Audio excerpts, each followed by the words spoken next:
For today's video guys is tuturuan ko kayo kung paano maglipat ng balance into exchange account o exchange platform. So ito guys, meron kayong balance dito, kunwari na yan.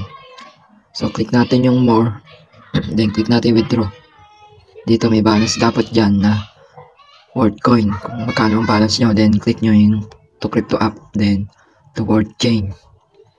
Dito natin siya ililipat sa Bitget, pero pwede naman siya dito sa others. Click natin tong others, click yes.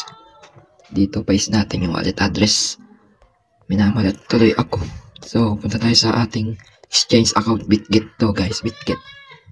Paano nga ba mag-deposit dito para malipat ang ating balance? Click natin tong asset, click natin tong add pan, deposit crypto. Clear search natin WD or WorldCoin. Yan. So ito, kailangan natin tong network na to, WorldChain. So ito kasi wala pa siyang withdrawal available. Click natin to WorldChain. Ito yung wallet address natin sa WorldChain. So balik tayo sa World app. Dito guys, ipipaste naman natin ang wallet address ng Bitget app. So click natin to continue. Then click natin max. Continue, click natin confirm, then click natin done. Okay, successful na siya guys. So check natin dito sa history kung na-send nga ba doon sa ating exchange account. Ito siya, withdrawal WorldCoin.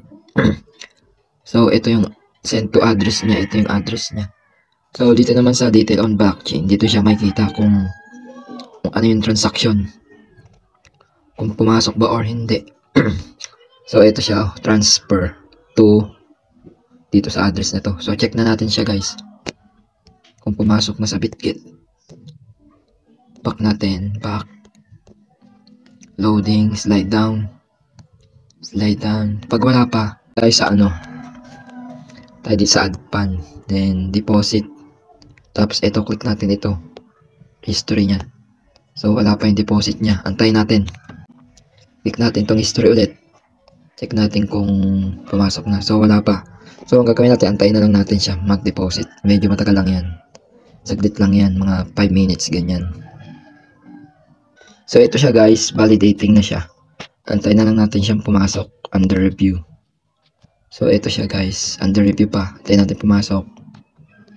So kino-confirm pa kasi ng system yan or operator ng Bitget exchange platform. So antayin natin, tingnan natin kung pumasok na. So ayan, pumasok na siya guys dito.